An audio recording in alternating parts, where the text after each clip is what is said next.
ready to get physical. It's time to talk some piss and more.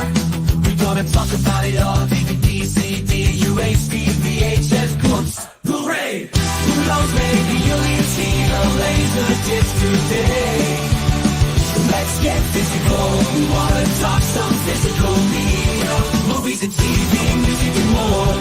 Come check out what we have in store. This is the Media House Stream. It's time for some physical media on FanZcene. I know it was like really popular because it like won some Oscars and whatever, but Jimmy does that. It's got the Mighty Ducks guy. Got that guy. No! Yes, but no! He's not the Mighty Ducks guy! It's Emilio Estevez! For the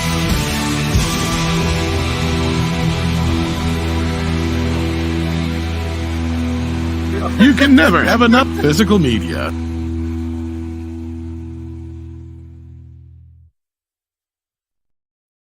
Well, hello, fellow followers. Welcome back to the Physical Media Show here on FanZcene. With me tonight is Steven, Deleted Scenes, filling in for Rookie tonight. How you doing, Steven? Fair to partly cloudy. How about yourself? About the same. And then also with us, as always, is the man, the myth, the legend, Tom. Tom, how you doing tonight? Oh. Tired. He's tired. We're all tired.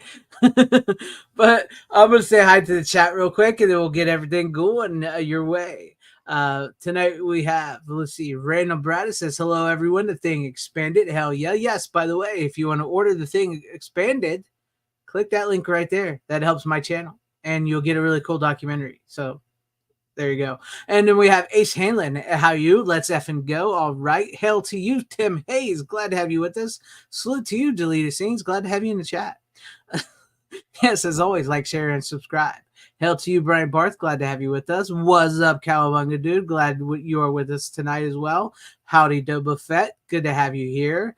Let's see. Bruce Leroy, show enough. Hello. Glad to have you with us. And Dragonzilla, hail to you, my friend. Hail to the Peter Venkman fan site. Hey to you as well. Hell, Tyrell72. Glad to have you with us. Rook actually has to work tonight, so no Rook tonight. No Rook tonight. Which means you probably actually have good movie opinions tonight from us on the panel. And then Alex, TMT Collector 00, hello to you there as well. Vinabite, hell to you. Glad to have you with us. Yes, Scream Factory did announce the movie Hush for 2016 from Mike Flanagan. It was on Netflix for a long time, and then they took it off, and now he's finally got a physical release coming. Great news. Great news. Yeah. Yes. Greetings, CP from Canada. Well, glad to have you with us. I think you guys are on the same time we are. I guess it depends on where you're at in Canada, but glad to have you here, my Canadian friend. Yes, I know. I mean, you're going to have good movie opinions tonight because Rook's not here. But welcome to everybody in the chat. Make sure you like, share, and subscribe to everybody out there and have fun. Enjoy some physical media tonight. What do we got? Let's see. I'm not sure what we have for new releases other than Hush. I did see that. Let me check some releases for us all. Let's see. We got, what's this? Blackout from Dark Sky Films. Never heard of it, but it's coming to Blu-ray on the 24th. It looks like a werewolf movie. Never heard of that one. Let's see. Maxine is coming on 4K and Blu-ray. Sometime in October 8th, it looks like. I don't think there's much more. I think with some of these we'd already talked about. Let me see. Convoy. I know Convoy is coming in a 4K steelbook from the UK from Studio Canal. Austin Powers looks to be getting a release as well. I saw that 4K, but it's going to be a UK 4K release, it looks like. Yeah, but I'm sure we'll get a US one too around the same time. Yeah, I'm sure. Yeah, we also got to look at Blazing Saddles and North by Northwest, Stir of Echoes, Signs, Sixth Sense, all coming to 4K. Mm-hmm. Those are the main ones, I believe. Yeah, with some really bad artwork on all of them. Yeah. Yeah, I think that was about it. Oh, and also, Wolfman's Got Nards is getting a standalone Blu-ray from Kino Lorber with a bunch of special features on it. And if anybody's been watching the show here, knows that last November we had Andre Gower on, and he broke that news on the channel here last November. So if you're not watching, I don't know why not. But with that being said, I think that was about it. That's all I saw as far as new releases go. So since you're here tonight, Steven, let's go and start with you. Oh, Imprint Alright. did announce Bridge Too Far and sorry, what was the other one? I'm trying to remember. Convoy. Convoy. Yeah. Convoy. Yeah. All right. All right. Well, I co-host Action Theater with my friend Outlaw Bill, and lately we saw the Red films with Bruce Willis, John Malkovich, Oh, those are good. Midnight's Edge's own Dame Helen Mirren, and Damn right. yeah, and these movies are a lot of fun. They're based on a comic, DC comic, and it's Red basically stands for Retired Extremely Dangerous, and Bruce Willis kind of going along with his life as he's a retired agent. Some guys show up one night and try and kill him, and we're off to the races, and he's got to find out who's trying to kill him, and he gets his old friends back together, and it's kind of like a comedy version of the Expendables in a lot of ways, because you're getting these retired agents to come out of retirement. He's got this whole kind of romantic thing going on with Mary Louise Parker's character. She's looking for a little bit of action in her life, and gets a little bit more than she bargained for. And they're both a lot of fun. I think the first one is a little bit better than the second. But there are twists and turns. It's funny. There are cool villains. Richard Dreyfuss in the first one, Anthony Hopkins for the second one. He gets a hold of a nuke, and Hannibal Lecter with a nuke. It's fun. Oh, yeah, you're off and running now. So yeah, if you're down for some fun PG-13 style action, I don't think you could do worse. Yeah, you could do worse. They're among his last good films, I think. What was his last? What was his last theatrical before he started doing all this? What was his last movie that he did? I know he's in the Expendables. He had that one, I think, with Morgan Freeman a couple of years back. I'm trying to think of it. Unless this is what I'm thinking of, but I thought he had another one with Morgan. Might be thinking of that. Trying to remember. I know he did Looper. Looper sucked, by the way. I hated that movie. Yeah, I think Red 2 was after Looper, though. Yeah. Red 2 might be one of his last big studio pictures. I don't know. Motherless Brooklyn is one. Doba Fedisane Glass. I think they were kind of around the same. Oh yeah, Glass. Yeah. Glass was one of them. Yeah, the movie sucked too. So yeah, this might be the Red movies. Might be some of his last good movies he did theatrically. Yeah.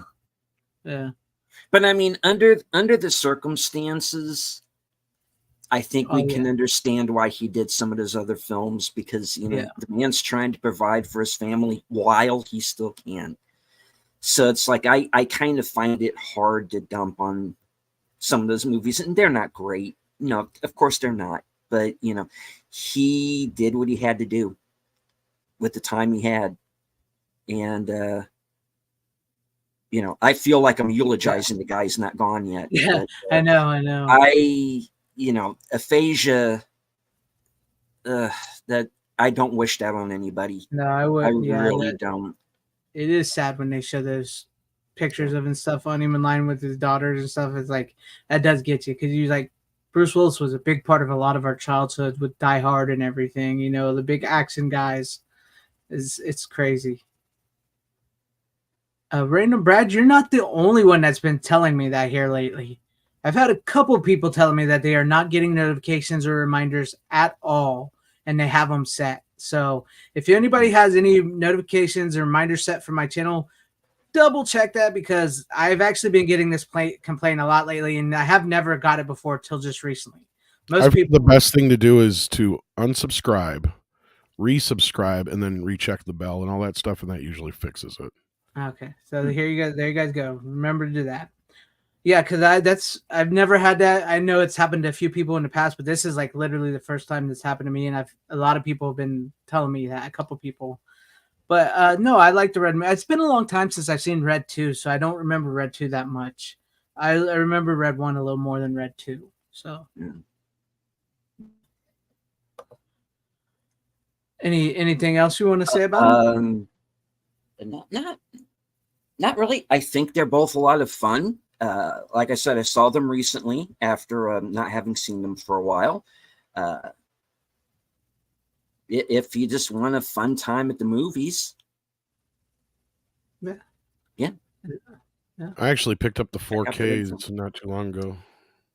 Oh, Yeah, nice. How did they look? I think they looked pretty good from what I recall. Mm-hmm.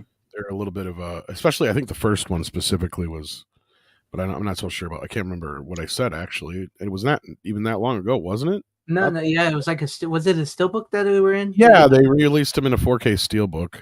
Yeah, I think he said they were pretty good, and the second one looked a little softer, I think. Yeah, a little softer. Yeah. So I think that one was done digitally, but the first one was on film. Yeah. But like I said, it's a fun film. It's cool seeing these actors who are kind of starting to get up there in years now, but they're still very much with it, still very much in the action. Ernest Borgnine is in the first one. He has a really fun scene. He was meant to be in part 2, and they were going to give him a bigger part, but unfortunately, he passed away a few months before they started shooting, and they had to basically write him out of it. Would have been cool to see him kind of get one more last film in there, but yeah, again, not meant to be. But yeah, I like that whole smackdown that Bruce has with Carl Urban, because Carl Urban is just chasing after him like a mad dog until he realizes he's kind of getting played in all of this too, and kind of switches over to Bruce's team. But spoiler alert for like a 15-year-old movie. But no, you spoiled it. No, how dare you? But yeah, I like these movies. I get a kick out of them, and it gives me hope for the future. Yeah, they're pretty good. Yeah, I'm sure Bruce Willis was already loaded, but there's always that. Even if you have money, it doesn't matter if you have money. If you're poor and you work, you're going to. It's always in your mind to do it for your family, regardless if you have money. It's like, well, I have money now, but what happens after I'm dead? What would they do with that money? So, yeah. Venom Bite brings up in the chat that in the second one you have 2 Hannibal Lecters. Because not only do you have Anthony Hopkins, you, of course, have Brian Cox reprising his role from the first film. So he's back. So yeah, you do get 2 Hannibal Lecters in one movie. So, yeah. Chew on that one. There you go. Anyway. But which one was the better Hannibal Lecter? Did you hear me? Yeah, I did. Well, I like both of them for different reasons. I guess it kind of matters on how you feel about the movies, because my idea of Hannibal Lecter for so many years was Brian Cox and Manhunter, because I had seen that movie even before I had read any of the books. That was my gateway to to Hannibal Lecter was that film. Mhm. So he was always who I had in my mind for so long. And then when I read Silence of the Lambs for the first time, which was obviously before I saw the film, that's who I was seeing. I was seeing the Brian Cox, and then they make Silence of the Lambs. You have Anthony Hopkins in there, and the rest is history. And he's Hannibal in many people's minds, and that's perfectly fine. I don't know how the French Kid did because I didn't see that movie, The Young No. Hannibal, and I didn't Young see the series. But I got to think Mads Mikkelsen probably had a lot of fun. I watched the first with season that. of that Yeah. of that show. He was pretty good. It's pretty good that first season. I haven't seen it the second or third, but I liked the first season. It wasn't too bad. Nice. All right. Well, with that being said, let's see. Any final words on Reds before we move on? See them both. There you They're go. worth watching. All right. Tom, do you want to go? I know yours all go together, so I can go before you, but I only have two. So it's up to you.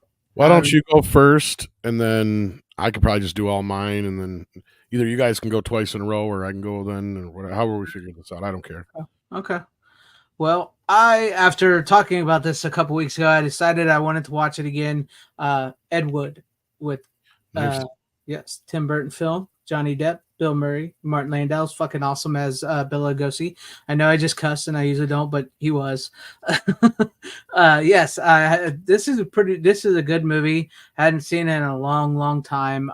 This is one of those feel good, weird Tim Burton films. Tells the life story of Ed Wood. And after watching this again, I never realized how much the Disaster Artist is very similar to Ed Wood. It's very similar. I never realized that right up to with both movies ending on them seeing the movie they're most remembered for. So yeah. Yeah, no, I mean, who doesn't love a good Ed Wood's film? I mean, I'll be honest. I will say I haven't seen as many Ed Wood's films as I would like to have, but I've seen them. I mean, there's good. But yes, Martin Landau knocks it out of the park as Bela Lugosi. He brings so much heart to the movie. And when he does pass away, you do feel like a little bit of a loss within the movie. It's kind of, it's crazy. And I never really realized how much George the Animal Steel from the WWE actually really did look like Tor. What's his name? Tor Johnson. I think that's what his name was. That was crazy. That was so much great casting there. It's just such a great cast in this. I mean, Johnny Depp is great as Ed Wood with this hopeful spirit of just trying to make a movie. He has. The thing is, I really think Ed Wood, in and of himself as well, which I think they captured, was somebody who really, really, truly wanted to make a movie and had an idea of what he wanted to do a movie. He just didn't know how to make a movie, and somehow he just kept being able to make those low budget movies till he went into obscurity, and then he became, nowadays everybody knows him from how bad his movies are. But it was good. It's good. Yeah, I mean, I think I did that up. Yeah. What makes Ed Wood's endearing compared to other bad? I don't know. It's just I think that's what makes him so endearing is that there's a likability about Ed Wood in and of himself and his movies, where it's like, yeah, he's not purposely making a bad movie. Like we talk about, like nowadays, you see, like, oh, speaking of Borderlands, where they thought they were, they made this movie. It's just a shit movie. It was made for money. It's not even, whatever you want to say about it. Whereas Ed Wood's legitimately thought he was creating art, creating something wonderful, creating something great, put his heart and soul into it. And, I think that's what makes it so endearing. And that's what I think makes a good bad movie, is because it's not set out to be made bad. It just sometimes they end up that way. I think that's, that's how it works. Sam Jackson should have won Best Supporting Actor over Landau. Was that Pulp Fiction? Was that the same year as Pulp Fiction? Is that what year? It was. Yeah. Well, yeah, I mean, it could have gone. It could have gone either way, really. Um, Pulp Fiction is, in my opinion, the Citizen Kane of its generation. It certainly changed the way that I look at movies in general and what movies could do. Should it have gotten more Oscar love than it did? I think so. Yeah, it was definitely Best Picture that year, for sure. But that supporting actor race was tough. I'm fine with either one of them, really. But I mean, in retrospect, I mean, which movie is the most quotable? It's true. And Pulp Fiction is the one that's the most quotable, even though they're both, great movies for what they are. I agree. I mean, That's it how I could. I feel mean, about it. I'll watch Ed Wood and say, all right, I'm fine with Landau winning. I'll watch Pulp Fiction and go, damn it, that was Sam Jackson's Oscar, damn it. But then you got to think, when acting and the Oscars meant something, where you really, when these guys were actually performing in these movies and they were going to be honored legitimately, not where, oh well, here's just a DEI award. So yeah, I mean, and another thing you have to take into consideration was career longevity, because Landau had been around for quite a while at that point. He'd been nominated previously, I believe, for Crimes and Misdemeanors, if I remember correct. And so I think it in a way, it was sort of like a career achievement award in a way. I mean, I don't want to belittle his performance in the movie by any means, but yeah, I mean, really, it could have gone either way. I think they looked at Sam Jackson and said that, he's going to be around a little while longer. He'll have more opportunities. But that's just my theory on it. yeah, I mean, I agree with you. Like I said, Yeah. But my point of view, it's all subjective. You could argue it all day. But yeah, it's really what, at the end of the day, what you really like, how you say things. But good night, John, the Beagle Dad. Thank you for being with us tonight. What's up, Hollyfield? Glad to have you with us as well. Good pickups there for you, Duck Nation. Yes, I do believe. Yeah, in a way, yeah. Modern Hollywood. For as bad as they are, I'd rather watch an Ed Wood movie than The Crow. I refuse to call remake, or Alien Romulus, or any of this other crap that they're throwing at us lately. Yeah. But no, it was a good movie. I had not watched it in a long time, and I know we talked about it a little while back. We just brought it up, and I was like, I really need to watch that. So I wanted to watch it. It was good, and I mean, there's just like some kind of happy, energetic. I love the black and white. I know. Speaking, since since it's a black and white movie, I just gotta. Somebody said, "Well, it's because kids won't watch black and white," and you know what I say? Fuck them. They can't watch black and white. So I know it's a black and white movie, so some kids maybe not want to watch that today, but Johnny Depp's in it. Just for you kids who are into Johnny Depp now. But no, it's a black and white really helps it, because it's not only does it feel like a Tim Burton movie, it's funny, it's telling you this life story, but it also feels like one of those old Ed Wood 50s, early 60s black and white movies, and it's designed that way. It's just so good. It's a fun movie. Everybody's great. I mean, not just Landau. Depp's fantastic. That scene with Vincent D'Onofrio as Orson Welles, I had to do a double take. And go, wait, did they cut in footage of Welles into this? That's the only part. Holy shit! It's a great scene. It's a great film. Scene. I like it quite a lot. It's a great scene. However, I'm just the dubbing over of Vincent D'Onofrio doesn't quite work in my book. I mean, yeah, he looks like Orson Welles is great, but it's not his You know voice. who It's they got somebody. doing the voice, right? Who is it? Is it the Pinky and the Brain guy? Yes, it's Maurice Yeah, yeah, LaMarche. Yes, yeah. That's what I thought. Oh, aka Yeah, Egon. Yeah, yes. the guy from Pinky and the Brain. Yep. Yeah, it's just the dubbing doesn't sync up quite as well. But then again, that's also very Ed Wood, so it yeah. works, I guess. Yeah. But no, it's great. The whole movie's great. Great scene. I mean, I do. I now I think I remember where the whole Sarah Michelle Gellar looks like. Sarah Michelle Gellar, not her. Sarah Parker, Sarah Jessica Jessica Parker. Parker. Horse It's face. the horse face joke from now. Yeah, I forgot they did. Do I really look like a horse? I think that was the comment on it because we were saying that before that movie. Yeah. uh, but it is so great. It is a great movie. I love it. It's a fun movie. It's just really, I mean, it's an infectious, happy movie. Even when it gets to the what's the worst part about the movie is when you get to the end of the movie and they tell you what happened to each person, and he's like, oh, and Ed Wood Jr. actually slipped away into making nudie films in the 70s and then died at 50 years old because he became an alcoholic.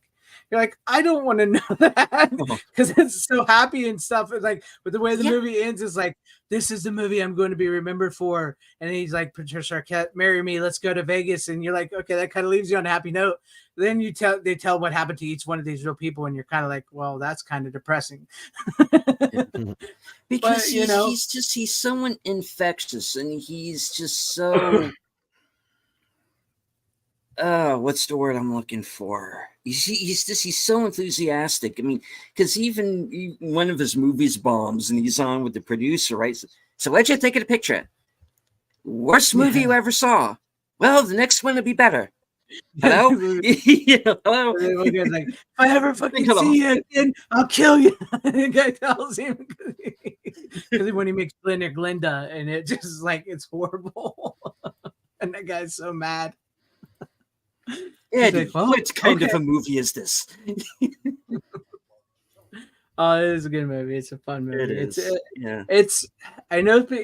I get it, but it's the most. How do I explain this? It's the most Tim Burton and not Tim Burton movie at the same time, because yes, Johnny Depp's in it. This was near the beginning of their working. You know, it's like the second movie I believe they did together.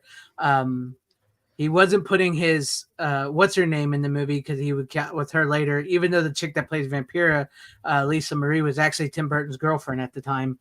She was put in the movie as Vampira. Danny Elfman doesn't do the music, so it's done in a different sort of style than Tim Burton, but it's also very Tim Burton. If you get what I'm saying, because it's like a weird thing of like it's Tim Burton, but it's not Tim Burton, and it's very much just like this. It's one of his last good movies. Yeah, one of his last really good ones. It's different. It's fun. But yeah, there you go. That's and the next movie may go along with this one that I have, but let's go to you, Steven, for your next one and see what you got. Okay. Well, the next film that I have is one of the greatest action films of all time, in my opinion, and unfortunately seems to have also received the remake treatment of late, and that's The Killer, directed by John Woo, starring Cheyenne Fat and Daniel Lee. And the story of it's a very simple story, really. A hitman gets double crossed after his latest job, and he and the cop who is chasing after him kind of have to form this partnership to take down the bad guys. And what happens is just carnage and one of the greatest 110 minutes I've ever spent watching a film. And this was a movie that proved that John Woo was the master of directing action, certainly at that period of time, for sure. Boba Fett says he prefers hard-boiled. Hard-boiled is also very good. I've never seen The But- Killer, and it's got a remake. Unfortunately, yes. I've never even seen this. Oh, well, then you are in for a treat because it was there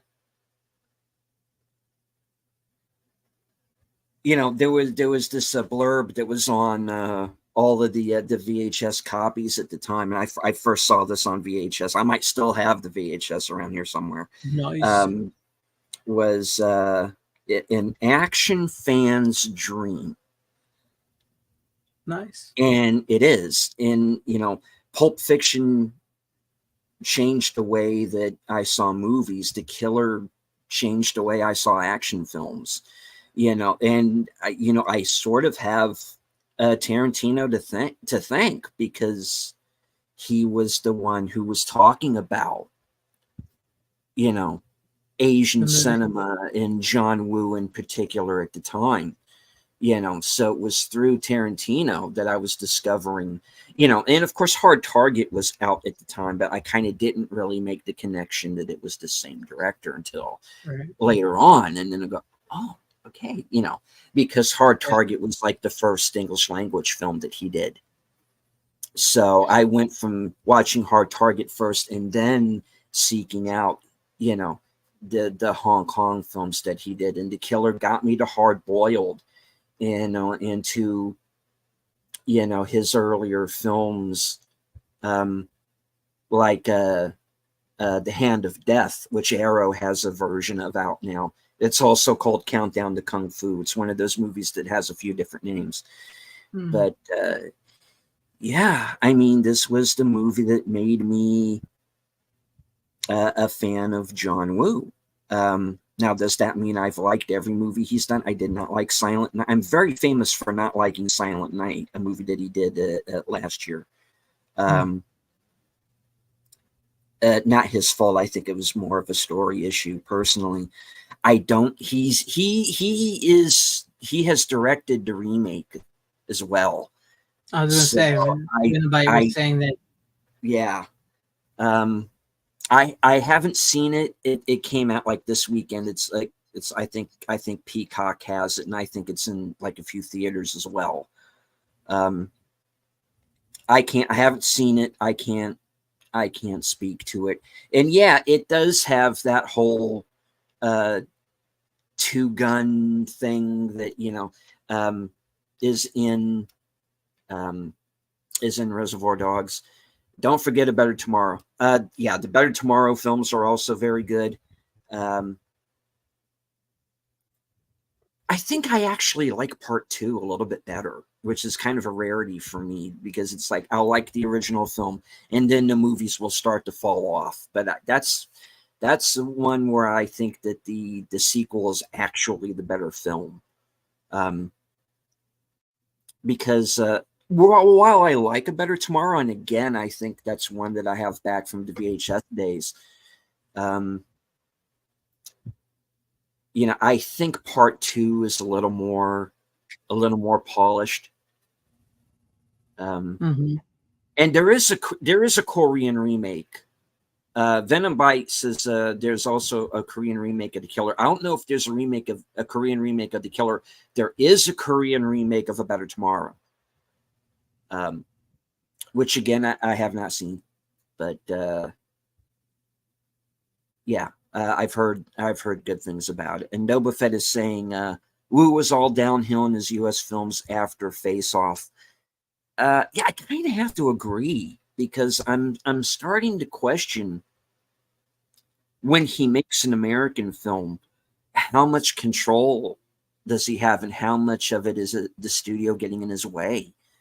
Because it always seems like whenever I'm about to go off on a rant here, but it seems like for whenever a foreign director makes an American film, it's like, all right, they will bring in the John Woos, they will bring in the Luc Bessons,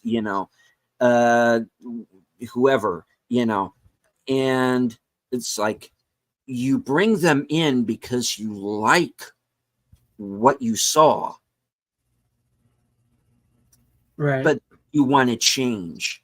It's like I read a book once called "The Greatest Science Fiction Movies Never Made," and the first line in it is, "The script is perfect. Now, what can we do to change it?"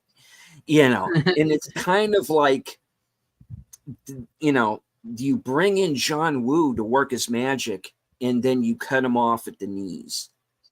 And it seems like in every movie he's done in America, like Boba Fett says after Face Off, it's like that's exactly what they did, and they do it every single damn time.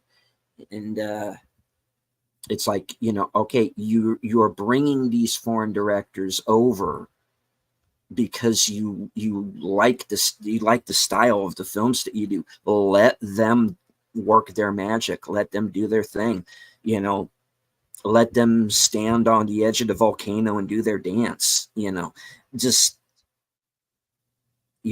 let these guys do what they do. And it's just like these Hollywood execs, they never get it. And I don't know, like I said, I can't speak to this remake. I have not heard good things about it, which really worries me. They replaced it with a female lead. Are they going to girl boss this thing? I don't know. I don't know. I didn't even know there was a remake. I never even seen the original. So the original is every bit the classic it deserves to be. Watching these two men on opposite, who are on opposite sides, who are forced to team up, and they just become this two-man wrecking crew. Chow Yun-Fat gets sent in to assassinate this mob boss. Finds out that the guy who hired him is in fact the nephew of the guy that he killed. Kills his own uncle to take over his business. So you got that right there. The guy's a prick. So so he double crosses Chow Yun-Fat, but during the course of doing this assassination, he accidentally blinds a woman. He shoots her, and he gets her the flash from the gunshot, and blinds her. And so he later on approaches her, she not knowing who he is. And he is kind of so grief stricken by what he's done that he's decided that he's going to, do one last hit so he can to bring her to America and do the surgery that she needs. And everything just kind of spirals into hell from there. Natalie Emmanuel is very easy on the eyes, though, with that. I agree. I just don't know if she should be in this movie. I just kind of really know her from Game of Thrones, and I'm also very famous for not being a Game of Thrones fan. Yeah. But yeah, it's from 1990. It's a classic action film. Everything you've heard is true. I still go back and watch this thing like it's the first time I've seen it. It's nice. it's a great film. Doesn't end the way that you think it's going to, but it has this very interesting. There's a moral to the story. There's a point to all of the carnage. And there's something that happens towards the end where if you don't understand what the movie is about by that point, I can't help you. But it's a good one, and I very, very highly recommend it. It's one of my favorite ever action films. All right. Cool. Yeah. Cool. I may have to put it on the list because it's something I've never seen. I've heard of it. I've just never seen it. So,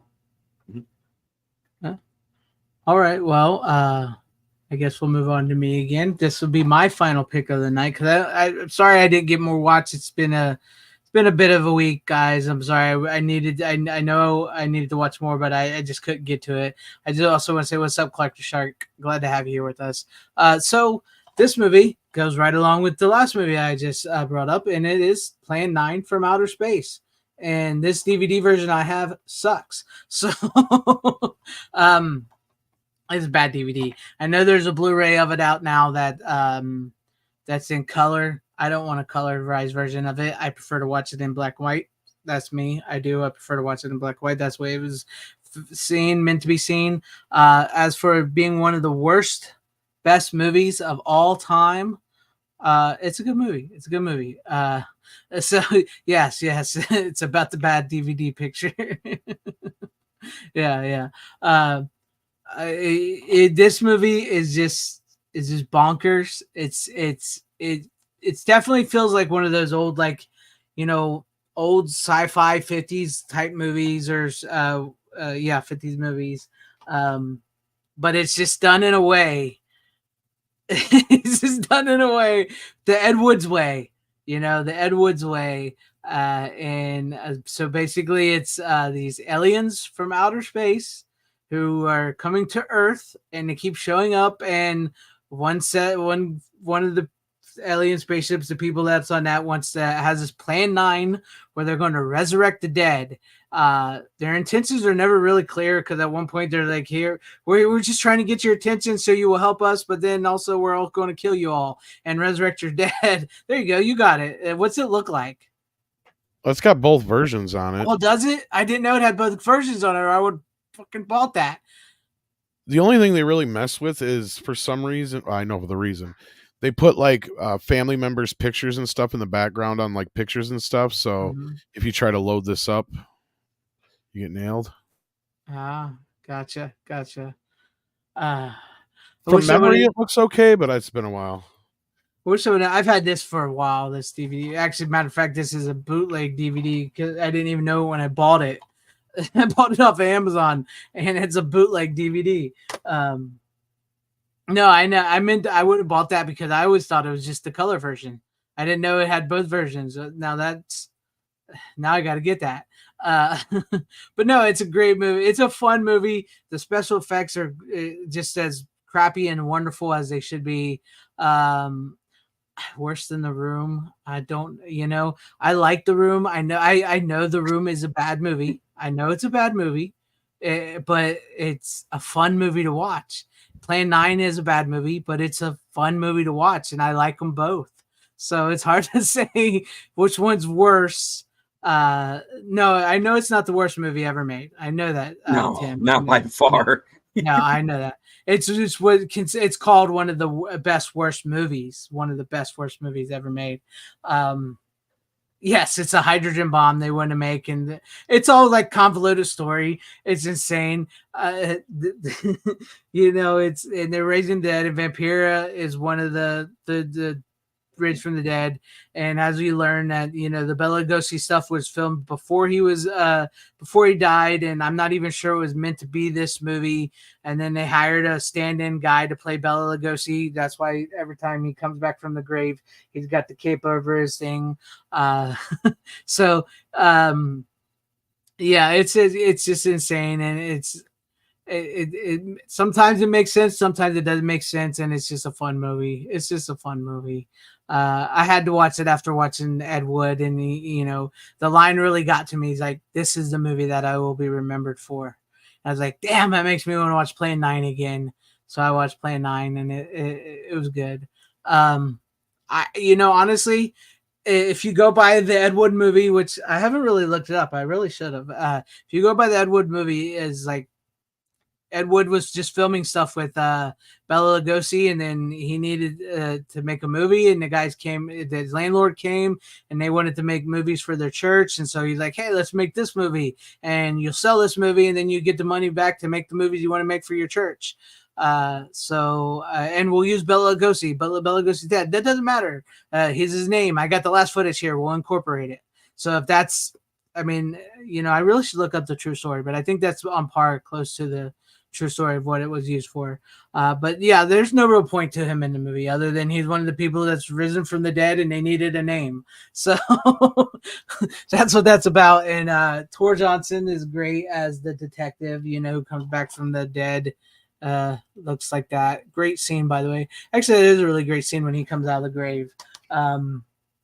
So yeah, that's just this movie, and then that's it. That's really the best I could say. It's insanity. I just kept cracking me up because every time the one guy who's a pilot and he's married to his wife, he's like, I have, they live right next to the graveyard where the two guys, where the vampire and Bela Lugosi is risen from the grave, and then the bald guy risen from the grave, and then he's seen a UFO like flying, and he's like, honey, I hate to leave you, but why don't you just go lock yourself in the house so I feel better that you're safe?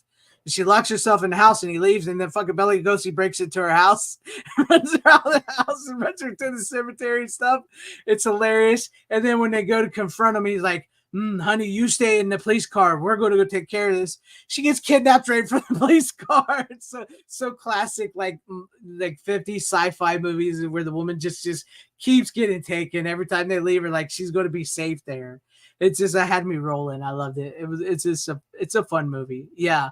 It's like the sets were fake, all bad all around on, Tim Hayes in playing 9. I mean, you got like, it goes from day to night like that. Like she'll be outside or they'll be outside and it's daytime. They go to the cemetery. It's clearly a set on a stage and it's dark all of a sudden. You can see the fake grass. You can see the fake tombstones. It looks, it's insane, and it's a fun movie. It's a fun movie. So yeah, I had to watch those two when I did. But yeah, there you guys have it. Plane 9 from Outer Space. Now I need to get the Blu-ray. It's one of the reasons why I never bought the Blu-ray is because on Blu-ray.com, they didn't give it a good review, and also I thought it was just the color. So now that I know it's got both versions on there, I'm going to try to find that because I know it's out of print, so it's a little harder to get. But yeah, there you go. That was what I watched. It's just a fun movie. And I just find it funny too because everybody's like Vampira, who's known as like one of the first movie horror hosts, and she even sued Elvira and lost because she thought Elvira ripped her off. She didn't want to speak. That's literally why she does not speak in the movie. Everybody's always wondered that. She's admitted it multiple times. She didn't want to speak in the movie. So that's why she never says a line in the dang movie. She just walks like a zombie, which was what she was supposed to be. But for whatever reason, she didn't want to talk. And that's what she was known for. So go figure. Go figure. I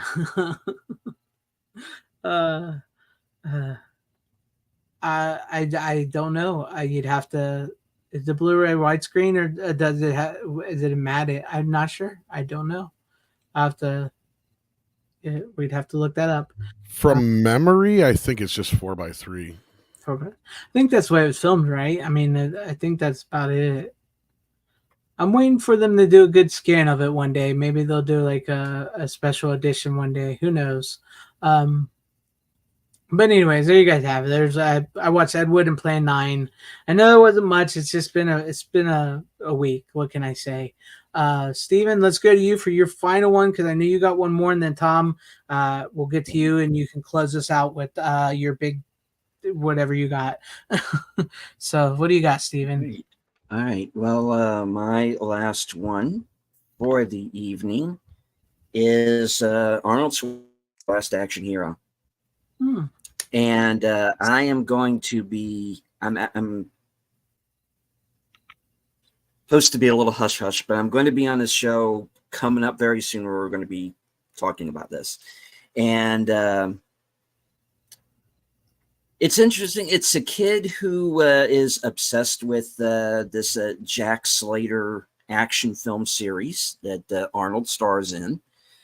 And through the help of a magic ticket, he gets sucked into the film, and becomes the child slash comedy sidekick, and all these action film cliches start happening from there. But I thought the interesting thing about it to me was really how much Arnold really goes after his screen persona at that time. Not very many actors, especially at that point, would have attempted anything like that. You got to understand at that time you were dealing with guys who had egos the size of fucking Detroit, and Arnold, no different. But this is a movie where he's really making fun of himself, and I thought, wow, it's kind of interesting. It's a little unexpected. And like I said, there's every action movie cliche. They make fun of all of them. They're all there. And how many times does F. Murray Abraham get killed by an animated cat? Just the one time. Never happened before or again. All right. I think they should bring back animated cats. I think that animated cat should get his own movie. Because why not? Why not? No, I mean, you have a movie that's nearly stolen by an animated cat. Okay. No, I mean it's fun because in the world of the film, Stallone did the Terminator, because it's the kid trying to convince Arnold, no, you're Arnold Schwarzenegger and this is all a movie. And, all right, I'll take you to the video store. And they go to the video store and it's, Sylvester Stallone, Terminator 2. No, this didn't happen. And I'm sitting here like, okay, what if it did?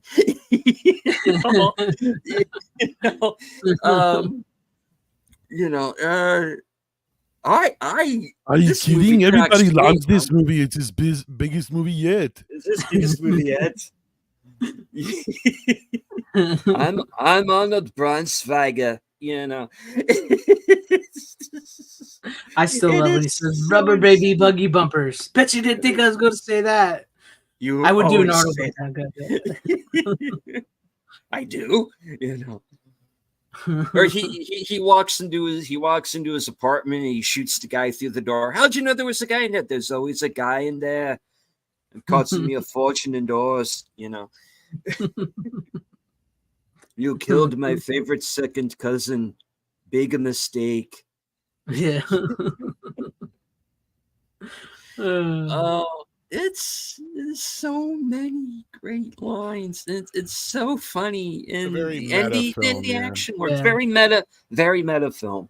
And I think it was another one of those films that was a little ahead of its time. Yeah. I mean, I know it's seen as a failure by Arnold, and it didn't do well. It flopped, but it's really grown through the years, and I think people have come to appreciate it today than they did back then. So, yeah. It's a good movie. I mean, it's fun, and it does. Like I love the Schwarzenegger or the Stallone joke where he's Terminator 2. It's one of his best roles. So that's a great thing. And it really devolves into like you were talking about, it's like a comedy and it's meta and everything, and then when they get to the actual like real world and it becomes like a real action flick, like a real like a little darker and everything. And he shoots at the vehicle of the bad guys are getting away, and because in his in the movie world you put a couple of rounds in the back of a car, the car instantaneously blows up.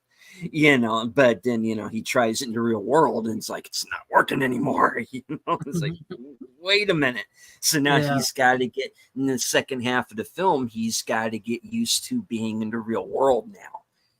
Yeah, and it's interesting juxtaposition. I like it quite a lot, and I know it flopped at the time. Yeah, it's just I get why it did, because because people were expecting it to be like a Terminator film or something, or Lethal Weapon, and it kind of is. But I don't think that people were ready yet for a meta film. And I mean, no. we had New Nightmare come out a few years later, Mhm. and both of these films very much have found their audience later, Yes. right? Mhm. Yes. And Scream, of course, did a lot of the same things, but it did it, later think- on. But I think the audiences maybe weren't as Yeah. smart enough yet, maybe to understand what was going on. I guess you could say. I don't know about that. I think they just weren't. I mean, the concept of a meta film outside of like Airplane, Yeah. like it really hadn't been tried. Blazing Saddles, Yeah. You're like right, you're parody right. films. And I mean, both of those films fall into that weird category where nothing had really ever been like, even Deadpool would fall into that category now. You know what I mean? Like Mm-hmm. there is almost a genre around that. Like the only other thing I could think of that was even remotely close to that possibly is just when you'd have like a character actually speaking to the audience, like Ferris Bueller, Right. right? To where the audience is literally being brought in on, and again, I think it was the timing of when it was brought out. It came out, what was it, the week before Jurassic Park, I think it was, Mm-hmm. and like the week after Wayne's World 2 or something like that. It was like packed in like a sardine, and it was supposed to be the big movie of the summer. And I remember there, like the first few years of the 90s, every movie that Hollywood banked on being the big movie didn't be Right. wasn't the big movie. Like, and the oddball one was like in 1990, I think it was Ghost, right? And then Yeah. like 91, what was it? Terminator 2, right? So like, I mean, everybody, even Terminator 2, people were like, I know it's hard to believe this now, guys, but even then, I remember reading like articles and news in the entertainment, rags and all that shit about Entertainment Weekly and stuff about how, I don't even know if Entertainment Weekly was even out yet then, but just reading around about it, like in Parade magazine and all that kind of stuff, people, whatnot, about how this movie was the most expensive movie ever made. Mm-hmm. It'll probably never make money back, and how this was Cameron's folly. Mhm. Right? And how it was going to bankrupt Carlco Pictures and all this other shit. Because Terminator 2 at that time was the most expensive film ever made. And the first movie had only grossed like, what, 20, 30 million? I think it was 40 tops in the theaters. Yeah. It was, of course, found its home on video and HBO. But like the point is, yeah, Schwarzenegger at this time was at the top of his game. This was wasn't this his first big movie since Terminator, or did he do one in between here? I'm trying to remember. Let's look it up.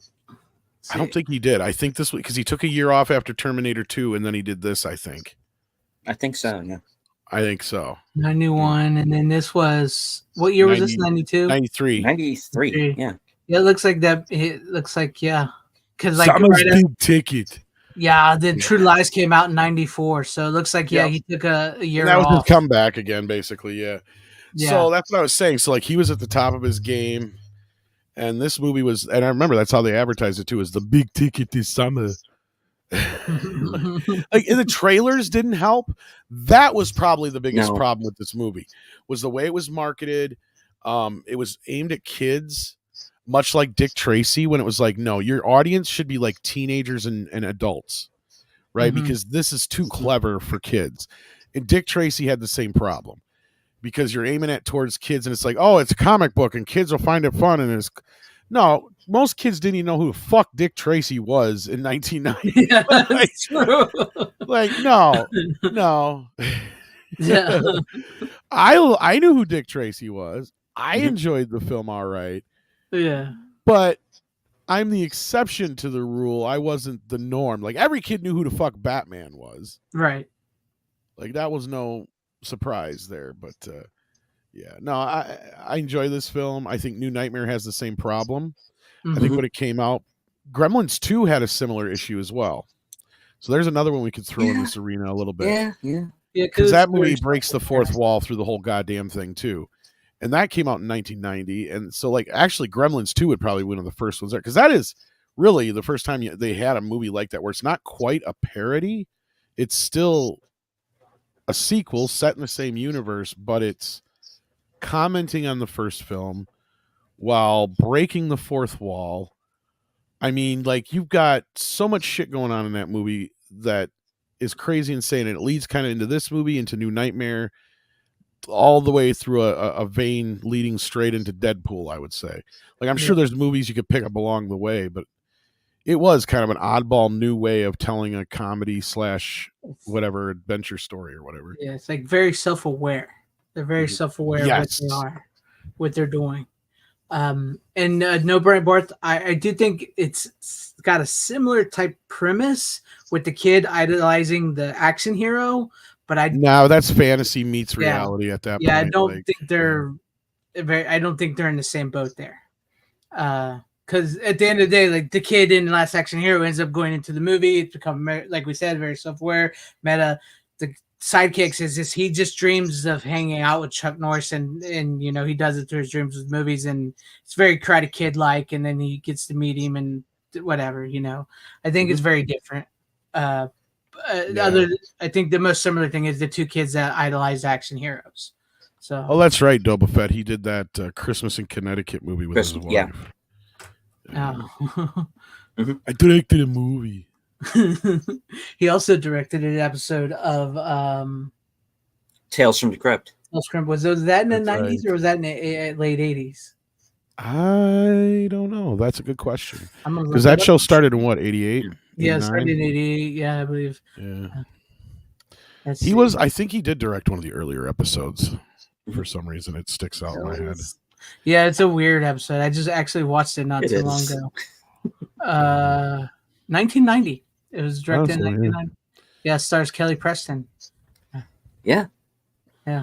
It's a weird one. It's about this old man who falls in love with this young girl, Kelly Preston, and he's afraid that she won't love him for him, so he keeps going to this doctor who keeps making parts of him younger. And by the end of it, he's turned into this guy completely, like a bodybuilder type guy, and she's now fell in love with the guy that took over, the old man that looks like the young guy that took over the old man body parts, and she's with him because he's got all this damn money. It's weird. Yeah. All right. Good picks there. So, Tom, are you done, Steven? You got anything else you want to say? No, I think that about wraps that up. All right, cool. All right. Tom, are you ready for all yours? All right, the big shebang. Big shebang.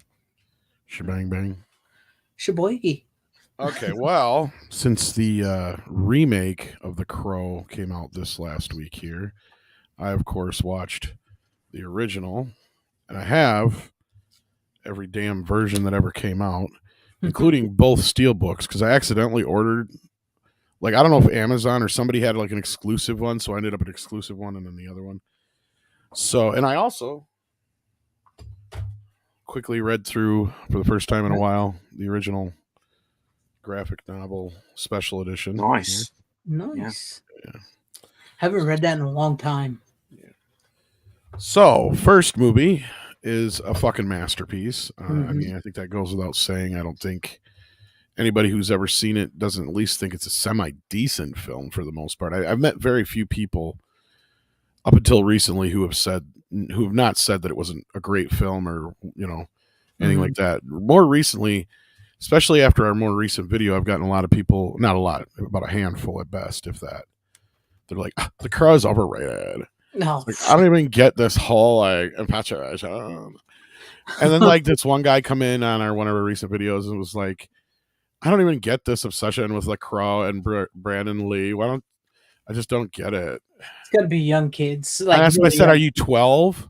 And he said, "Oh, thanks for throwing my youngness in my face, but why don't you go build your monument?" I'm like, "Yeah, we did. It's called The Crow."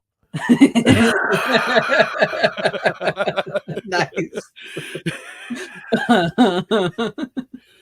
And it's like, it's not, you know, and I said, you know, being young is no excuse for being ignorant. Right. Like, I mean, you can still be young and know the Lee family legacy. Right. It's just, yeah. It's like you said, I very rarely have heard anybody ever say, oh, that's a crappy movie. Even like the people who watch it go, oh yeah, it was decent. You know, not everybody's going to love it like we love it, but I've never really heard somebody. And the only people I would ever consider think that would say something like that has got to be somebody that's young, because that just has no frame of reference. yeah, they have no frame of reference, and like the new Crow to them is what the Crow should be, which is sad. So yeah. Yeah, I mean, Andre said it best in our recent videos where he said that, you know, it was basically Brandon Lee's tomb. It was the fans' way of being able to visit him, you know, and go back. Mhm. And I mean, in the more recent version, the one we just dropped earlier today, I think it was. Yeah. Yeah.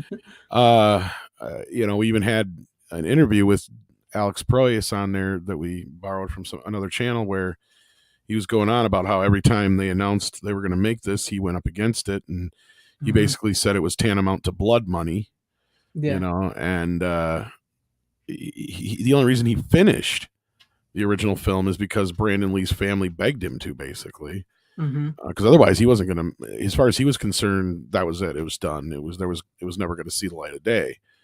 But no, I mean, the movie is an amazing piece of cinema.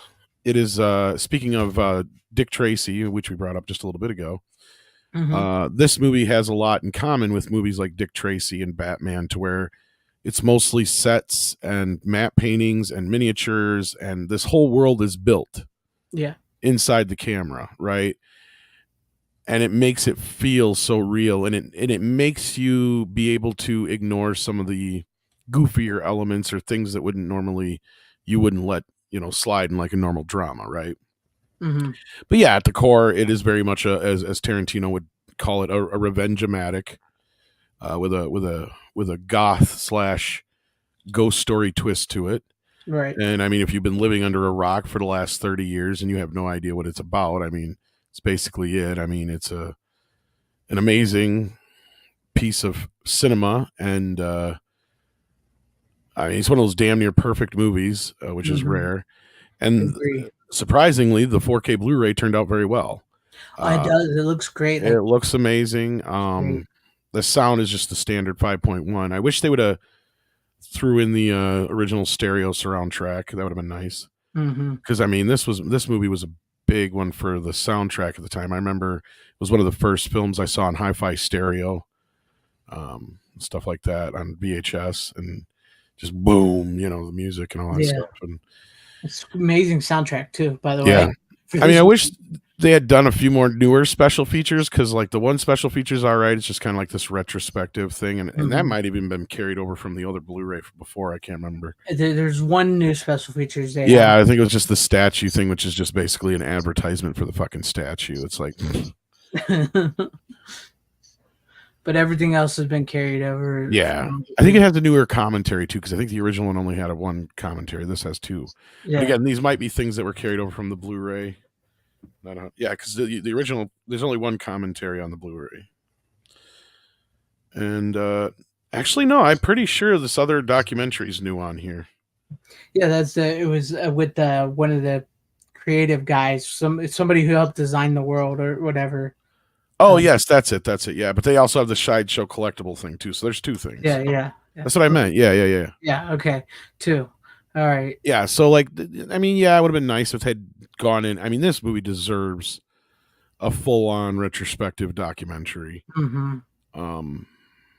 Especially considering most of the stuff that's on the original disc, I'm 99% sure was carried over from from the original Laserdisc special edition. The only thing that might not be is maybe like the James O'Barr interview or something like that.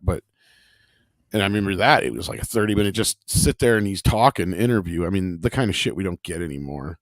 Right. I mean, I remember when I got this DVD.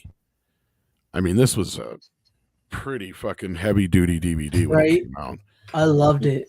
I mean, this was one of those reference DVDs. I mean, it had DTS sound on it. Was one of the first. There you go. Oh, you got the thin version? I got the chunky one. Oh no, I got the. Yeah. Was it the chunky one? Oh, it looked like the thin version. There's a thin version of it, but yeah. But I mean, just all the stuff that this is loaded up with, even DVD ROM features. Yeah. right? I mean, like, I remember when this came out. This was a bad boy. I almost bought the second movie because they actually gave it a decent special edition. I don't have my book. I don't know where my book went. That's a good You question. know, it's just a little slip. One of those, but still, Yeah. I like having them. Yeah, me too. But I just remember it being badass. But it was pretty much just them carrying over. I believe it was on the Laserdisc at that time. But it was a pretty packed Laserdisc. I love those like that. That was one thing Miramax and Dimension were pretty good about, and Disney was pretty good about, even still back in the day. Oh, we got Six in the chat. How you doing, Yeah. Six? Hey, Six. But yeah, and I just got Crow Love. I see that. So yeah, but I don't know if either one of you have seen the remake. I have not, but I do have. the City of Angels. I might want you to get me the special features off there. I may have to. I might have to. We'll get to that in a minute. Hang on to that. Yeah. But yeah, so I did see the remake. Oh, you did now. Yeah. Why would you? Steven has seen it. So you guys tortured yourself. It is fucking wretched. Now, that being said, if they had just made it something else or another Crow, not Eric Draven, we probably wouldn't even be really having this conversation like this. Right. Which is a problem because, I mean, is the movie unwatchable? It just depends on your taste. I mean, the movie has ABC plot, and it does kind of get to wherever it's going. It's just whether or not you actually agree with it or not. And as a Crow film, it fails on every level, really. As a Crow remake, it fails on so many extreme levels. It's not even funny. Yeah, I heard like most of the movie is a love story, and it's awful, and they're like two annoying people.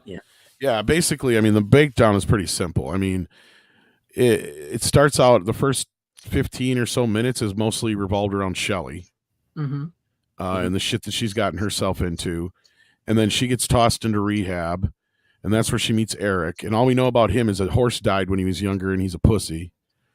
That's horrible. No, I'm serious. Did I miss anything? Like, I mean, no, that's it. They give him that zero is the first fucking character development. Minutes. Yeah, they give him absolutely no character development whatsoever. So you know nothing about him. You know, zip, zilch, whatever. So then she comes into his life. They get into a little tumultuous, not tumultuous, but like a hot and bothered relationship in rehab. And then her mom and the minions show up to kill her. And so they escape. They go and fuck, get high, get killed.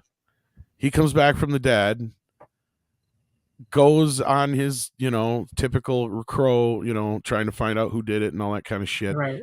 Well, then you find out the bad guy, who is played by Danny Houston, is like this demon of sorts, or has demonic powers, I guess is the best way to put it. So he can like whisper in your ear and make you do things. Okay, so then the thing is at some point, Eric loses faith in Shelley because he realizes she killed somebody because she had gotten whispered to. So he ends up not regenerating because he lost his faith in love. And really, it all boils around Shelley. It's all about Shelley, Shelley, Shelley, Shelley's this, Shelley's that. Shelley's the greatest. Shelley. So then he finally realizes, oh, she was whispered to. But then he goes on this bloody ass motherfucking rampage. And then you're like, and I'm sitting here thinking during this rampage, I don't know if you thought the same thing, Steven. I'm like, wait a minute. I'm willing to bet almost all these guys have been whispered to, and that's why they're working for him, right? Right. Yeah. So wouldn't they technically be innocents too? Yeah. Because all right, aside from the two main, well, really three main hench people, Udo Kier, Tilda Swinton, Chicken, that's what I called them, and random black guy, because it's not Tilda Swinton, but but it may as well have been. Aside from them, you don't really know anything about the villains. They're just kind of like these random guys who, like Tom said, could just as easily have been whispered to and they're just cannon fodder, basically. You know, and I'm not talking like some like 1-800 henchman that you see in these movies. Right, exactly. That's my point. Yeah. It's like, wait a minute, these guys are all working for him, and chances are, like I said, They have were no whispered clue to. what's going on. Yeah, exactly. Yeah. It's like, because he collects souls or whatever it is, I think it is, and then like, and then he realized, because what he wants is Shelley has a video on her phone of the murder after, I believe it shows her being whispered to, and then the murder. I mean, I'm still going like, that still doesn't exonerate or show, I don't know what that would do for her other than put her ass in prison. But like, and it's kind of explained. This guy has the cops bought anyway. So yeah, it's all stupid and convoluted. And then all of a sudden, out of nowhere, when he realizes what the crow is, he's like, I gotta mix my blood with the crows so I can have the crow's power because I am but mere mortal. And I love Danny Houston, right? Like, he's a great fucking actor. But I'm what like, the fuck was he doing in this movie? I have no idea, Steven. That's what I'm going. I'm like, what the. Because I mean, casting somebody like that actually makes sense, right? Like, you gotta put some gravitas into the bad guy. Gotcha, perfect. Okay, he can be menacing. I mean, look at fucking 30 Days of Night, for Christ's sake. Oh hell yeah, he can be very menacing in almost anything. I mean, he's great at that. He's really good at that twist too, where you kind of think he's he can play both, likable and twisted. So yeah, like and so like in that sense, it's like, what are you doing with this? And then so basically from there, he gets the crow's power. They fight. He kills him, and because he killed all the people, Shelley gets to come back to Earth. But for her to be able to come back to life, he's got to stay in purgatory forever. And so then it goes all the way back. And spoilers, kids, it goes all the way back to the beginning of the movie. Well, nearly beginning of the movie, where they died, and she comes back to life on the floor, looking at his dead body while she's being revived by paramedics. So then you're sitting here going, well, did the movie actually happen then?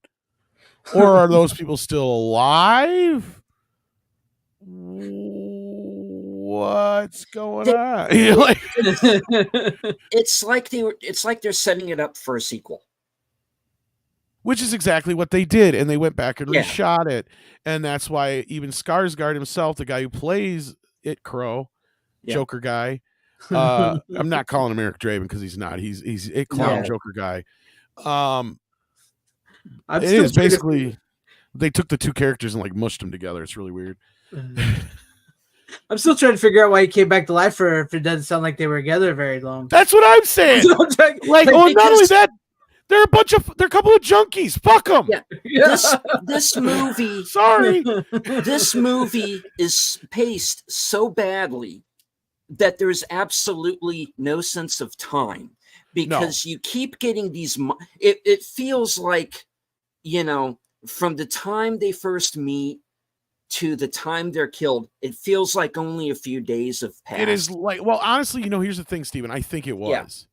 So I believe, okay, so here's the other thing. There's this inexplicable, like right after they escape, okay, they're being chased down by these demon people, including her mother, who's part of it now, we found out, right?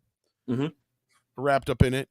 And they go and they have a fucking field party with a bunch of other fucking grungy, emo fucking meth heads and crackheads. And what Steven is saying is like, that feels like it was during the reshoots to try and go, okay, we need to make it, because one of the probably complaints about the movie was, I don't see why they love each other. It's still because they're literally together for like 10 minutes. And so they like padded it out with this other shit. It's like, wait a minute, you were on the run. It's like the whole point of like Eric and Shelley in the first place was from the graphic novel to the movie is like they were legitimately decent people who were in a bad area, and they were actually trying to make life better, and they had been together for years. And despite all that, they're very happy together, right? Like they were perfectly matched. And I mean, they try to do that, your crazy matches my crazy bullshit with this movie. Oh, I hate that. But it doesn't really work. And you're like going, why? They know nothing about each other hardly, other than they like to fuck and do drugs, right? Because like, and that's the other thing too. I'm like, okay, look, I'm not trying to like put down anybody who, like, addiction is addiction. I get it, right? Like I grew up, my dad's an alcoholic. I know what it's all about. But that's not a good way of making people likable. There's nothing redeemable or likable about either one of these characters. Zero, because you give us zero to like about Eric. Mhm. And she is the one who got him into this mess. And neither one of them have gotten better, right? Like they're just like acting like they're in rehab, going through the motions. It's like, okay, this is where the movie gets really woke for me, because it's just basically, making excuses and like, oh, rehab's bad. You know what I mean? Like they treat it like that. It's like, no, I think that's not the way. Because I said the better way to do this would have been, okay, they escape from rehab, they get better, right? Like they create a whole new life somewhere, and they still find them a year or two later. That then would make sense, right? Like you actually care about these people, because you spend a little bit of time actually seeing them get their shit together, get a place together, get their act all, get a job and all that. You know what I mean? No. Instead, it's just literally what we just said. And it's like, okay, instead of wasting all that front end time with all this other shit that you could have probably handled later through minor exposition, and giving us like this idea that, okay, they were in rehab together, they met, and now they're better, they got their things going, they're good people. They don't even have a Sarah character in here. Yeah, I heard that. I heard like No. the Sarah character is very missed in this movie. Yeah, and so like that's the thing, is there's no central like thing to kind of like show you the type of people like that's the beauty of the first film, is you literally get seconds with Shelley by the end of the film. We have seen her in the beginning, we see her brutally beaten and raped basically in flashback sequence, really quick in flashes. We see through his pain what he's missing, and then we see the flashes to their moments. And we also get the idea through Sarah, the type of people they were, right?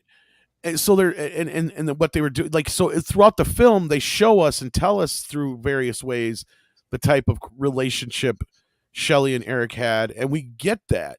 We get it a lot, and then you feel really bad for these guys, because you can tell it's like they weren't hurting nobody. Yeah, they weren't doing nothing. They were just trying to live, and these fuckers came in and they did this to them. And that justify, at least from the audience's perspective, what Brandon Lee is doing, right? Yeah, I mean the great line is like, when you know that they're like, you buy these two people who are truly in love and meant to be, is like when he tells that guy, he's like, they were dead the moment they touched her, they just didn't know it yet. Yeah, like, that, like, that's a motherfucker who's going to die for his woman and kill for his woman.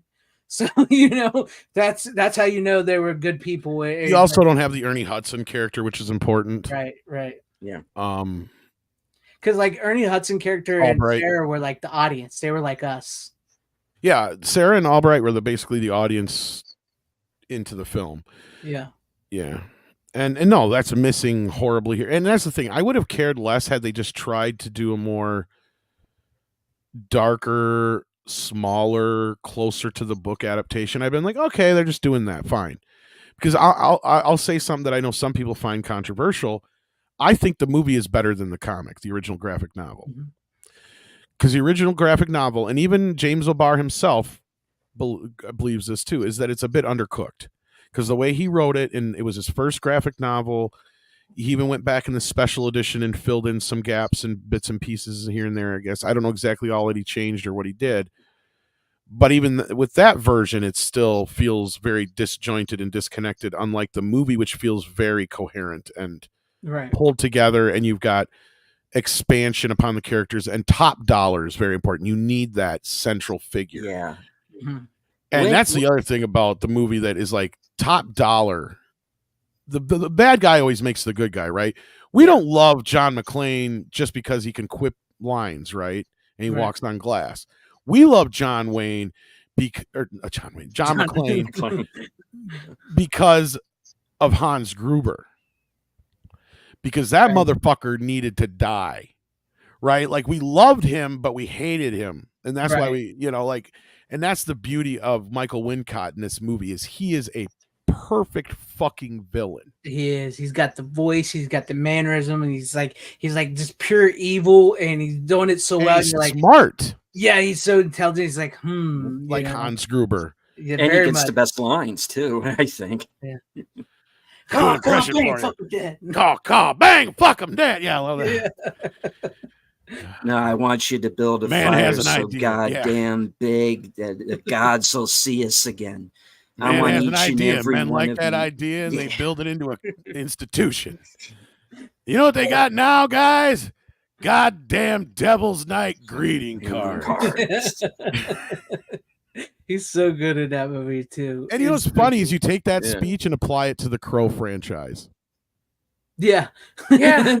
Yeah, pretty much now. So and- what we are is the audience. We're setting a fire so goddamn big Right, that yeah. they never forget it. That if you're gonna do this shit, you can do it right.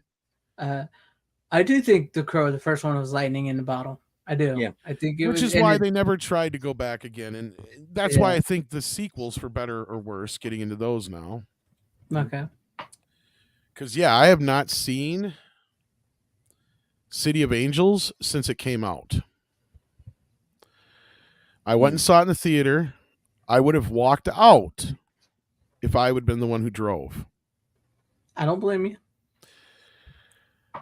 I watched it now. Now, this would be probably, I believe, the first time I've ever seen the director's cut, as they call it, but it's not the director's cut. It's just Nope. a 6-minute longer cut, which is the one you have on DVD. Yes. Now, my understanding is the US Blu-ray cut of this is the theatrical cut.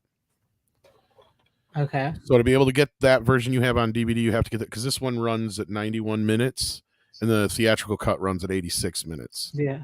And I think the main way you know the difference right off the bat is I think the theatrical, I don't think it has Sarah's narration over it, and this version does, if I remember right. Yeah. But that being said, this movie actually held up better than I remember. I can understand now why the fans hold this movie up and say, no, you got to check this out. It's a lot better than you think.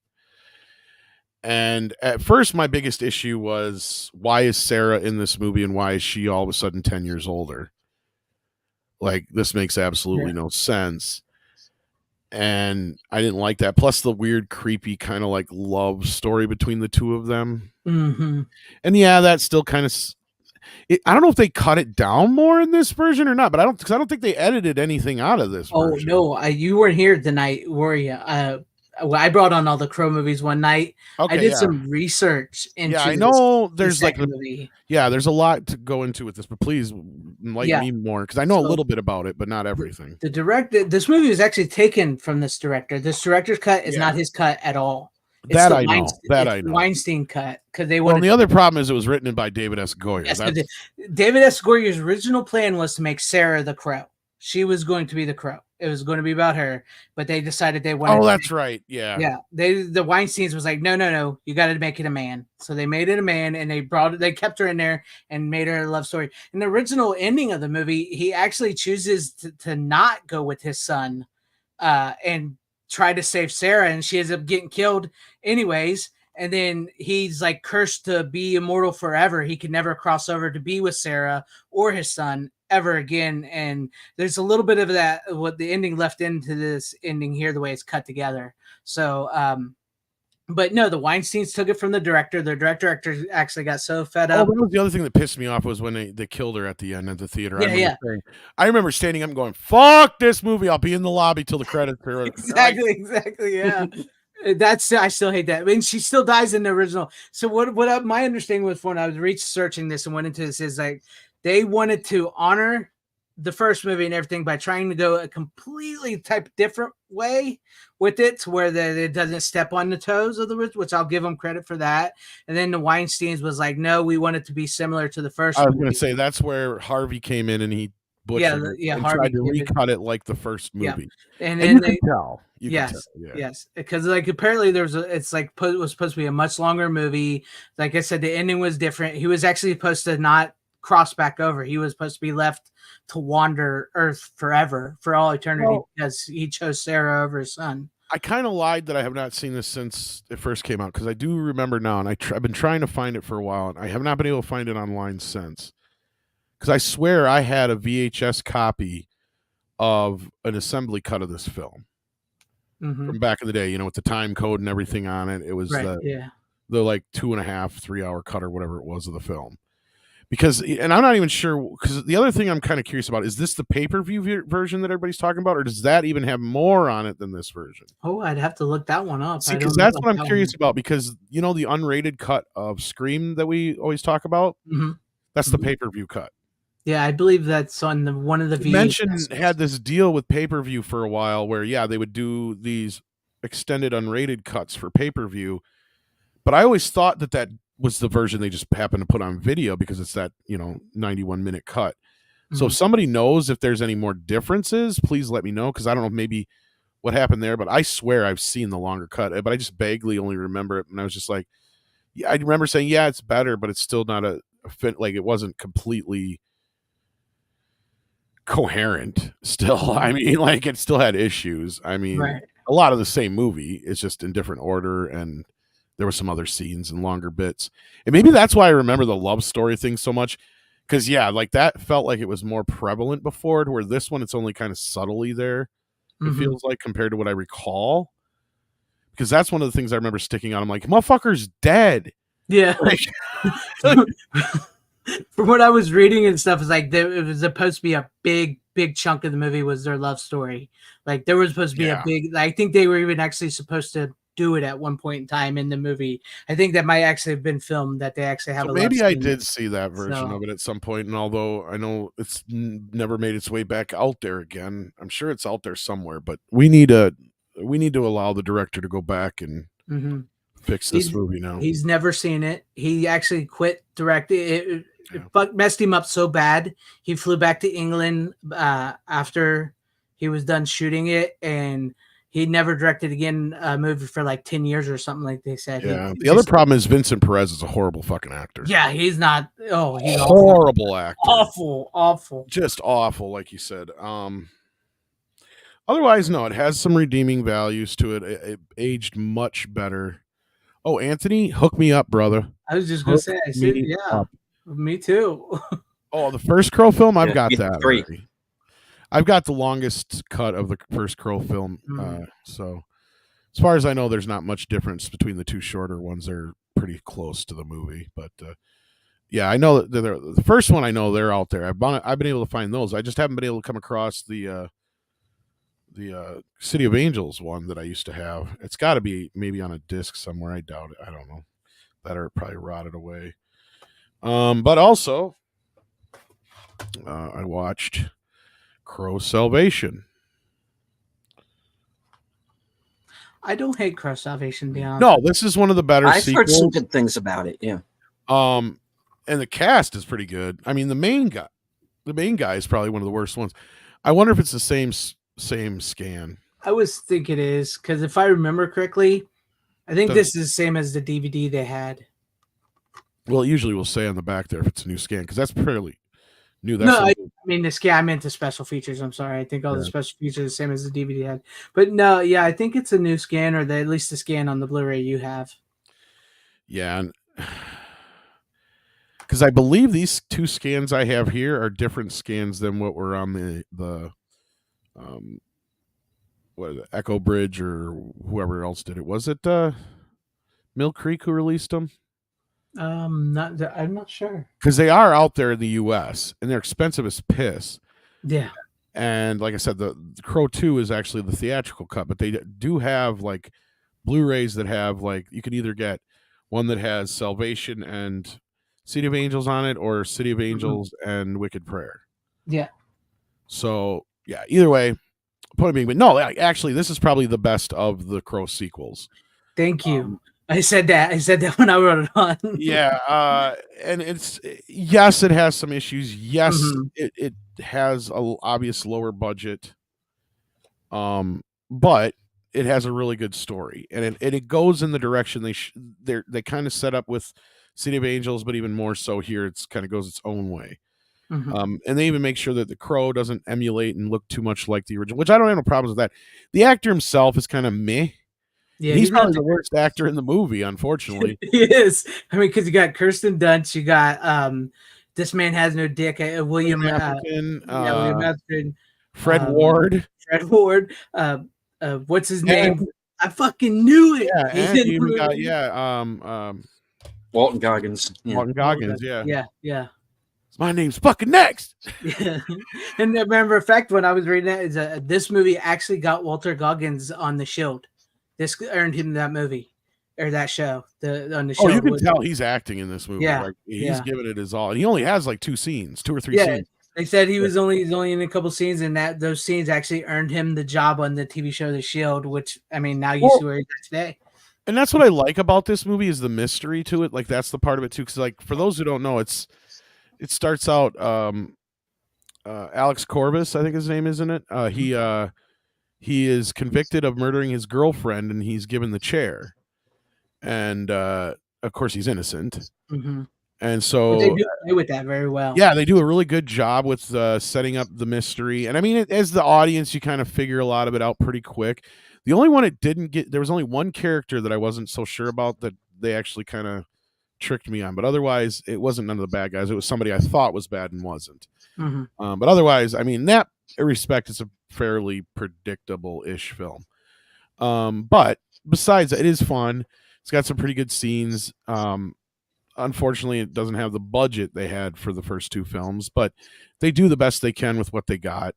It's stylish. It's got some pretty good actors in it, so that helps. Otherwise, it's pretty paint by the numbers, so like it doesn't deviate too far. I'm glad to see it getting love that it didn't get initially, because this movie actually came out when I had my video store I owned. So I think I still have posters and shit for this movie, but Nice. Yeah, I remember pushing it a lot with people. I'm like, no, it's much better than the last one. Yeah, that's what I thought when I saw it. I was like, oh no, I could get down with this one. Yeah. So yeah, if you haven't seen Crow Salvation, it's aptly titled. Mm-hmm. And then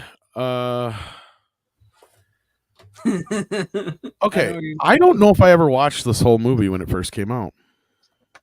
I figured you were bringing them. I'd grab mine real quick. Yeah, I really don't know, because I've had this forever, because I worked at a different video store when I got this. I'm not sure I ever watched the whole thing. It's so bad. It's not as bad as I recall. Maybe it's because shit is so bad now. You're not wrong. The worst there. part of the movie is that Edward Furlong is miscast. Mm-hmm. Big time. Now, I didn't know this. This is the only one of the sequels. Now, I guess they did use some elements for City of Angels and Salvation from certain graphic novels. But I guess this was the first one to actually have the graphic novel out before the movie, and they based it on the graphic novel. And but it's so not that's written by James O'Barr, though. No, it's a different one, but it's a different person. But it's also has by the director who did Six String Samurai. Oh, really? That one I did not know. Yeah, and I mean this cast in here, it's like, how the fuck did you get all these people in this movie? Because you can tell the movie only cost $1.05. Yeah. But I mean, you got fucking Dennis Hopper in this goddamn movie. Mm-hmm. And you got Angel or whatever fuck his name is. David Boreanaz. He is probably the most surprising part of the film. He chews it up as the bad guy. He chews the scenery, but he knows what movie he's in. Mm-hmm. Right? And it makes him probably one of the best villains since Michael Wincott. And honestly, even Tara Reid's a pretty good villain in it. She does a pretty good job in this movie. Normally, she's Tara Reid. Yeah. But yeah, you got Dennis, and you got fucking Danny Trejo in this movie. Yeah, he's a preacher. And I'm sure Paulie knows half the cast of this movie. And I guess I forgot the heavy Mexican American. That's where I'm like, did I even watch this whole movie? Because I got to a point and I'm just like, because I didn't even remember Dennis Hopper being in it. I'm like, I think I would have remembered Dennis fucking Hopper being in this movie because he shows up so late in the movie. But no, like, I didn't hate it as much as I remember hating it. Like, the story itself is not horrible. It's just Edward Furlong is kind of miscast, and he's tiny. Yeah. Compared to everybody else. Like David Boreanaz just like dwarfs him. Dwarfs him. Like, I mean, if you had God, honestly, the character's supposed to be Mexican American too, obviously. Mm-hmm. Because of the name, Jimmy Cuervo. And I don't think Edward Furlong is. I do. I believe he's just He's a the white whitest guy. of the white boys. Yeah. He might have a little Indian in him. I could be wrong, but I'll look him up real quick. What are you Native talking? American. I mean, but yeah. But I didn't hate the fucking movie as much as I thought I would. Maybe it's because the remake was so fucking bad. But you could tell that the director, the guy, Lance Mangia, however you say it. Sorry, I apologize, especially if he's listening. Because no, you could tell he's directing his heart out, and he's Furlong trying. is of Mexican descent on his Is he mother's. really? I did His not dad's know that. Russian and his mom's Mexican. Wow, I don't Yeah. see it. Neither do I. Not one bit. Like, this is a movie where you needed like if you had like the Native American version of The Crow, my God, it would have been pretty badass. Yeah. You know what I mean? Yeah. Like the warrior version of The Crow. Like, I think that would have really set this movie off. Like, You definitely, yeah. I don't know what actor at that time would have worked, but yeah. Definitely not Edward Think like Furlong. Lou Diamond Phillips and Young Guns is what I'm seeing, even though Lou Diamond Phillips is only part. I think You're not wrong. I mean, Mostly we could have got the Rob Zombie movie with. He does try. I'm not gonna. There's some scenes though that make me wonder: is he acting or is he just fucked up on fucking heroin? You never know with Furlong. That's the problem with some of those scenes. Otherwise, though, yeah, there's some scenes you can tell he's giving it. He's giving it his all. And okay, so we haven't even told the story. The story is actually not too bad. Like, Edward Furlong went to prison for killing a guy accidentally that was raping his girlfriend during prom night, I think it was. So it was like right out of high school. Yeah. And he did his time, and now he's out again, and he's dating. I think he's back with the same girl that he was before. And of course, everybody thinks he's a murderer, and they hate him, and and he's kind of treated as an outcast. Well, then him and his girlfriend are murdered by part of the Four Horsemen gang, which at first it takes some getting used to them because they are a bit weird. But then once you realize that they're like this Satanist cult, and the David Boreanaz's whole Boreanaz, or however you say his name, Yeah. his whole thing is like he's basically going to try to become Lucifer. Then you're like, okay, I get it. So basically, this crow fights the devil, and that's the problem. Is you got little Edward Furlong fighting the devil. Yeah. And that's where I'm saying, like, you had like a big buff native brave playing the crow. I think it would have been badass. Yeah. You know what I mean? I think it would have worked better. But no, and that's where, I mean, honestly, at the end of the day, I think leave the crow alone. Or if you really insist on doing more, that's where you never touch the legacy of Eric Draven again. You leave it alone. That original crow is always there, and you follow along with what these movies were doing. Even the Jason Momoa one, I swear I was kind of semi-interested in it, but then I found out it still was technically going to be a remake. But even in his version, he was supposed to be a murdered cop, I think. Yeah. So, and there was another one that had something to do with motorcycle gangs, and then there's other ones, like I know there's the cowboy crow and there's the female crow, which you brought up. Right now is the wrong time for the female crow. Yeah. But if you were to do like the cowboy crow and then the biker cop crow or something like that, which like Momoa was going to do, Yeah. I think and as far as the Rob Zombie, I'm glad he never made it. I'm glad we never got the Eminem and DMX one either. Yeah, I know. Rob Zombies was going to be Scott Glenn. I think he was going to go the cowboy way. Which Scott anybody Glenn. else, I would have.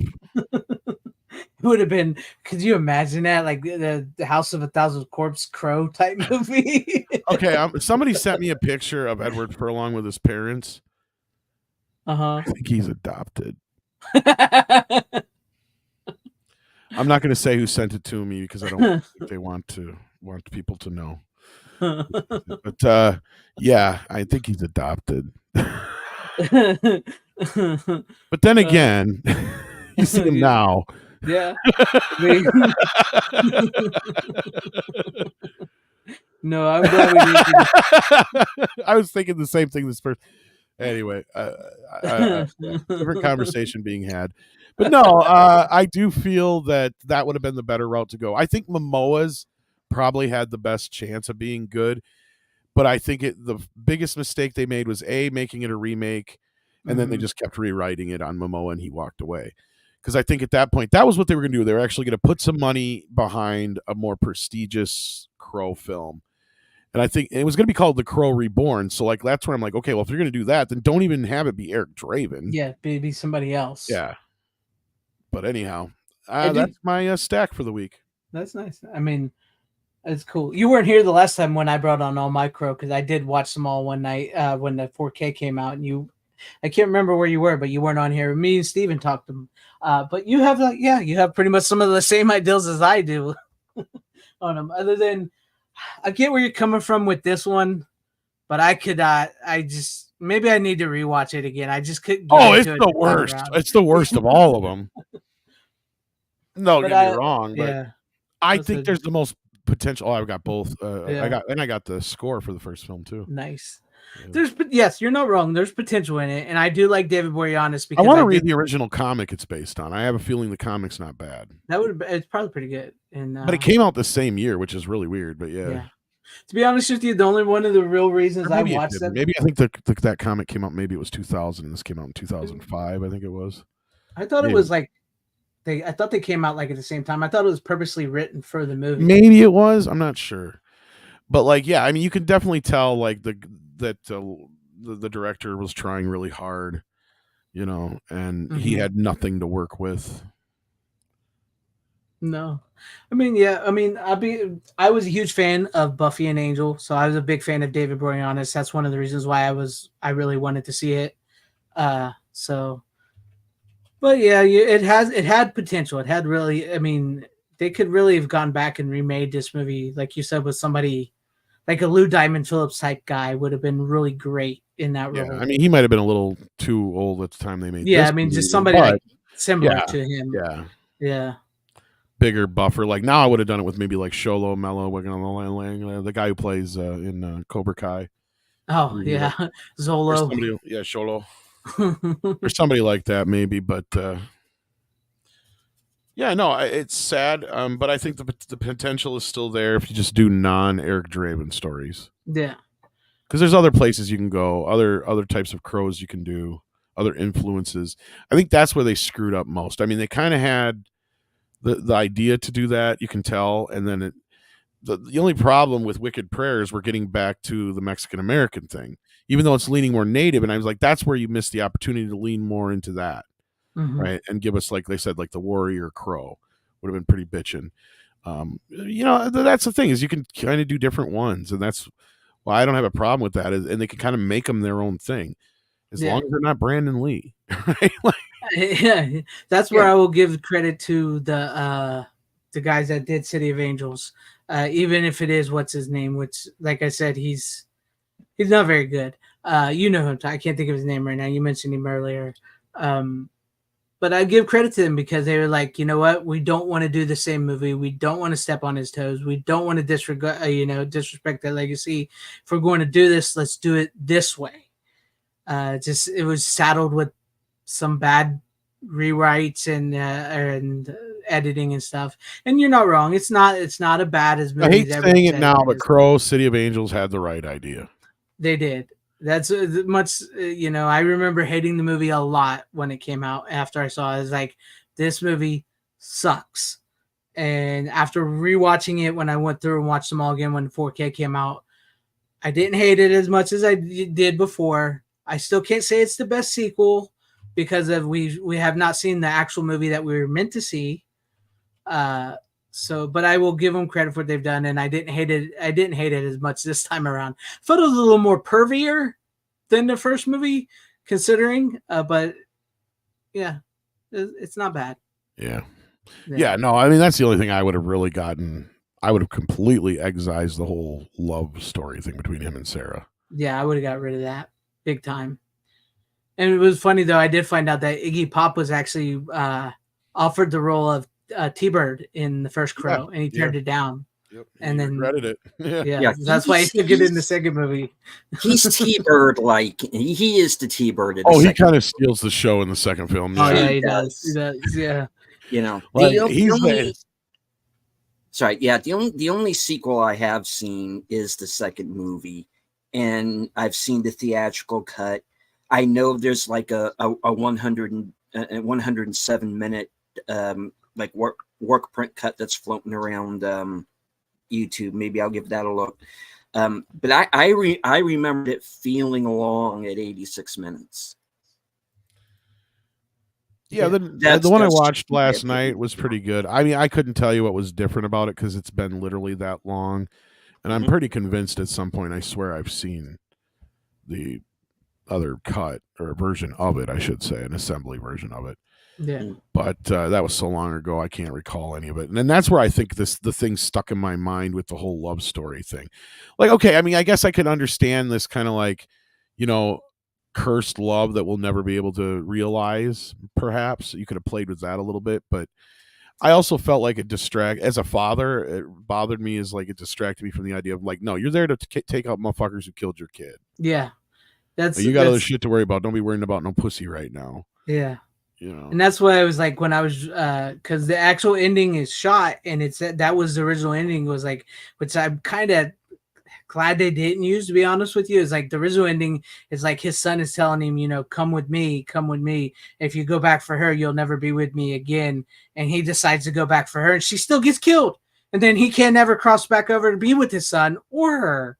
So I kind of thought that was kind of stupid, but also I do like the ideal that there's a crow out there that can never cross over, so he's going to be like this immortal character. You can tell forever. they were like setting up that idea. You can feel that in the film that like, they're setting this up to be an ongoing thing.